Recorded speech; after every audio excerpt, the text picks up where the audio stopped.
Hola, quiero referirme brevemente en esta charla, hacer un resumen de lo que puede ser o lo que yo he detectado em, en el ejercicio de este proceso durante muchos años, como errores cruciales, errores típicos, los errores que más se repiten en el proceso de diseñar la investigación. Recuerdan que algo similar hicimos cuando hablamos de la gestación, ¿no? Hay por ahí una charla que decía los errores comunes, los errores eh, clásicos, ¿no? Del proceso de gestación de la investigación. Bueno, ahora me voy a referir a los errores comunes en la que suceden con respecto al diseño de la investigación, a las partes del diseño. Y como son varios, me he tomado el trabajo de escribirlos para no pifiar yo, ¿no? Para no cometer yo un error.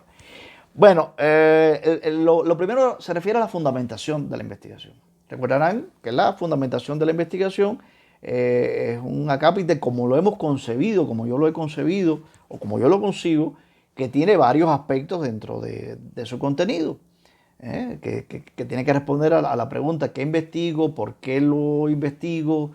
¿Cuánto se ha investigado? ¿Qué voy a aportar yo de diferente en mi investigación? Y eso hace pues varios ejes dentro de la fundamentación. Bueno, ¿cuáles son los errores más frecuentes en ese proceso, ¿no? El primero, tratar de escribir la fundamentación, comenzar a escribir la fundamentación sin un proceso de exploración. Y aquí esto se conecta con la gestación de la investigación. Es decir, a partir de que yo tengo una experticia en el ejercicio de la profesión y que mi tema va alrededor de esto, pues subestimo el proceso de exploración, de ordenación de las ideas. Y por tanto trato de improvisar la fundamentación. Y concebir la fundamentación en 2 párrafos, en 3 párrafos. Yo le decía una buena fundamentación, cuando hablaba de esto, una buena fundamentación, pues un acápite que tiene un desarrollo pues, en un par de cuartillas, en 3 cuartillas. No me gusta decir números porque alguien se apega después a esto, pero que tiene en un desarrollo en más de una cuartilla. No justificar, digamos, otro elemento común que sucede mucho es no justificar adecuadamente el por qué yo voy a realizar la investigación. O sea, no describir adecuadamente la problemática. Gusta mucho de decir los investigadores cuando improvisan esto es muy importante, esta investigación es muy importante, el tema que estoy tratando es un tema muy importante, pero no salen de allí. Y ese fundamentar por qué es importante significa describir la problemática y especificar la importancia que tendría resolver esa problemática. Y aquí vale aportar, ya lo había dicho, datos, información, toda la información que se pueda. Pero hay que buscar esa información, hay que ordenarla. El otro elemento también en las que se incurre en el proceso es no conectar la investigación con estudios anteriores. Este es una de los errores clásicos, ¿no? A veces la fundamentación está bien en los demás elementos, pero no plantea qué estudios recientes, cuando hablo de recientes hablo de los últimos años, se han desarrollado sobre ese tema. Y cuando hablo de estudios hablo de artículos importantes o artículos publicados en revistas importantes por autores importantes que abordan el mismo tema. Y que por tanto eso da un elemento interesante de la búsqueda que yo he hecho, de la exploración que yo he hecho, pero es la única manera de poder exponer la novedad y la utilidad de mi investigación. Y ese es otro de los errores más frecuentes. O sea, no exponer, terminar diciendo lo mismo que decía, que la investigación es importante, terminan diciendo que mis resultados van a ser muy importantes, pero no logro esbozar la novedad, en qué se diferencia mi investigación de las demás y la utilidad que va a tener. Bueno, en cuanto al problema, que es el otro epígrafe, acápite del diseño, ¿no? Aquí los dos errores, hay muchos, pero los dos errores más frecuentes. Uno es confundir el problema con la problemática. Es decir, describir la problemática y no plantear el problema. No, la descripción de la problemática tiene que estar en la fundamentación.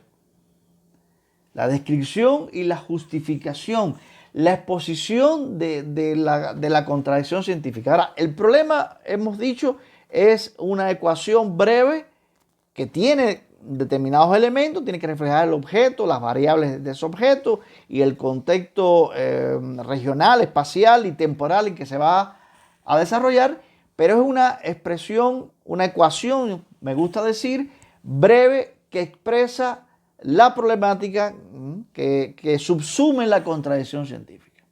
Entonces, no es lo mismo la problemática, la descripción de la problemática que el problema científico. Y también he dicho, si no hay problema científico, todos los demás elementos que se van a hilvanar, las hipótesis que se van a plantear, los objetivos que se van a plantear, no se sabe en base a qué se plantean. Entonces, el primer elemento del metabolismo del proceso investigativo es la definición del problema científico. El problema científico tú primeramente esbozado una pregunta, también hemos manejado el término pregunta de trabajo, etcétera, y después va madurando y va formulando el problema científico. Y bueno, que el problema no reúna los elementos que tiene que tener. O sea, el problema tiene que reflejar qué se estudia, el objeto de estudio, y qué se va a estudiar, qué se va a investigar de ese objeto de estudio, que son la o las variables en un tiempo determinado, en un lugar determinado. Con respecto a la hipótesis, yo diría que el primer error que se presenta es el de suponer la hipótesis intuitivamente, ¿no? Hemos dicho que es una suposición, una presunción, pero fundamentada en información, fundamentada en conocimiento precedente. Por tanto, no es el resultado de la acción de magia, ¿no? No se puede improvisar, no se puede ser intuitivo en la hipótesis. Tiene que estar conectada con la ciencia que ya está decantada y con la información que se plantea, ¿no? El otro error es no conectar hipótesis con problemas, es decir, la hipótesis es la respuesta anticipada al problema. Por tanto, en dependencia de la tipología del problema, de los enfoques que tiene el problema, así tendrá que ser la hipótesis. Y también no tener en cuenta los elementos que componen la hipótesis. O sea, la hipótesis tiene que reflejar el objeto de estudio, las variables de estudio e igualmente el contexto espaciotemporal en que se desarrolla la investigación. Con los objetivos hay varios errores.